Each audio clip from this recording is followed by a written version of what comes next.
질의 시간은 간사님들 간의 협의에 따라서 답변 시간을 포함하여 5분입니다. 그럼 순서에 따라 이주영 의원님 질의하여 주시기 바랍니다. 네, 개혁신당 이주영입니다. 지금 발표해 주신 자료 5쪽에 보시면 영유아 사전 예방적 건강관리 그리고 미수가 지속관리 시범사업 확대 추진 필요라고 발표하신 바가 있습니다. 그리고 보건복지부도 동사업을 전국 단위 사업으로 확대하여 추진할 필요가 있다고 보았고 시범사업이 곧 종료될 것이기 때문에 여기에 대해서 추가적인 논의가 있어야 할 것 같은데요. 지금 계획 안으로는 4억 6천만 원이 수립되어 있는데 저희가 신생아분과와 상의하고 현재 시범사업 관리되고 있는 현황을 파악해본 결과 현재 예산보다는 한 16억에서 17억 정도의 증액이 필요할 것으로 예상이 됩니다. 이 보건복지부 쪽에 특히 의료 관련해서는 이게 시일성이 가장 적절하다고 보는데 이 신생아 지속관리가 되지 않았을 때 그 이후에 발생하는 합병증이라던가 관리 비용이 훨씬 더 많을 것으로 생각이 되기 때문에 이 부분에 대해서 좀 전향적인 예산이 편성되어야 할 것으로 보이는데 이거 규모도 아주 많지는 않은 것으로 저희가 파악이 되고 있어서 지금 보니까 응급의료기금 같은 경우도 한 200억 정도의 차이가 세입 세출이 나는 것 같은데 예산상으로 중간중간에 분명히 한 20억 미만의 사업 예산을 편성할 여지는 어느 정도는 있지 않을까 생각이 됩니다. 이기일 차관님 굉장히 많이 애써주시는 걸로 알고 계시는데 장관님 혹시 이 부분에 대해서 보고 받으셨거나 생각하고 계신 바가 있으신지요? 예, 이거는 서비스 만족도도 높고 그다음에 이용률도 계속해서 증가되고 있기 때문에 의원님 말씀하시는 것처럼 소위 과정에서 잘 검토하도록 하겠습니다.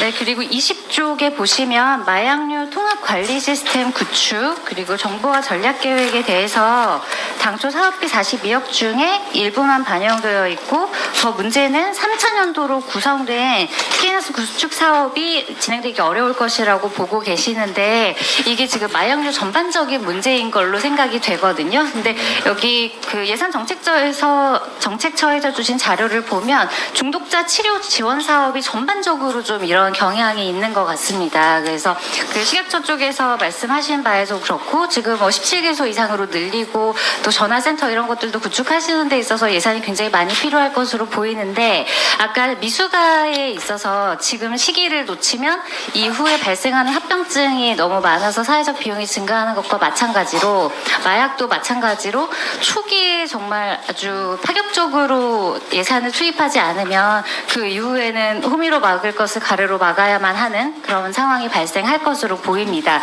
그래서 이 정부와 전략계획은 우리나라 많이 어쩌면 할 수 있는 마약 관리에 투릴 수도 있겠다는 생각이 들어서 굉장히 좋은 방안이라고 생각을 하는데 이런 정부와 전략계획과 더불어서 중독자 치료 지원 사업에까지 지금 이 지원 방식이나 규모에 대해서 좀 파격적인 지원이 필요할 것 같은데 식약처장님 어떻게 생각하시는지 그리고 장관님 거기에 대해서 어떻게 대책 세우고 계신지 궁금합니다.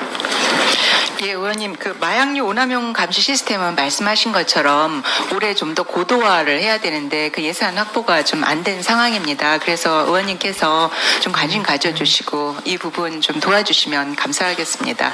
네, 마약 단속 재활 치료하는 데 있어서 식약처하고 복지부가 협업을 하고 있는데 지금 말씀하신 그 예산이 반영되면 더 협업하는데 더 훨씬 효율적으로 이루어질 수 있을 거라고 생각이 듭니다. 네, 장관님께서 특히 마약 관련해서는 지금 이미 우리나라가 두기 일부 터진 상태이기 때문에 올해와 내년 정도를 굉장히 큰 기로라고 보셔야 할 것 같아서 여기는 특별한 관심 부탁드리도록 하겠습니다. 유념하겠습니다. 네, 그리고 생애 초기 건강관리 사업에 대해서 여쭤보고 싶은데 이게 임신 영아기부터 시작해서 저유형군, 고유형군으로 나눠서 임산부와 산모 태아를 관리하는 겁니다. 그리고 국정과제에서도 이번에 안전하고 질 높은 양육 환경 조성이라는 항목으로서 이것을 전국으로 확대하고자 하는 안을 내신 바가 있는데요. 이게 유사 사업과 비교했을 때 인건비가 적지는 않습니다만 이 사업의 특 특성상 숙련된 강원도 인력이 있어야 되고 또 재가를 통해서 또 이루어져야 하고 지속적으로 관리가 되어야 하면서 또 교육까지 이루어지려면 보건소 차원에서 지속적인 고용이 유지되어야 한다는 점이 가장 중요할 것 같습니다. 서비스를 누리는 국민 입장에서도 사실 그냥 한 번씩 오고 가는 그런 사람이 아니라 꾸준히 소속되어서 안전한 그 신분을 가진 사람이 방문하는 것이 산모나 신생아 입장에서도 굉장히 중요한 심리적인 만족을 줄 수 있을 거라고 생각을 하거든요. 그런데 지금은 이것이 인건비 단가를 현실화하는 것도 어려운 문제가 있는 것 같아요. 고용 관련해서 이것이 보건소 차원에서 지속 고용이 가능하도록 이것을 어떤 그 현실하거나 아니면 국고 매칭 비용을 조금 올린다거나 아니면 사업 방식을 변경하는 형태로 할 수 있지 않을까 생각이 드는데 거기에 대해서도 추가 부분이 예.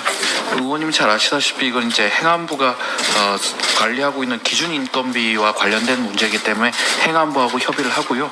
그 다음에 이제 국비 비율도 50%인데 취약지구에 대해서는 뭐 전체적으로 올릴 수는 없고 취약지구에 대해서는 국조 보조율을 상황도 검토하겠습니다.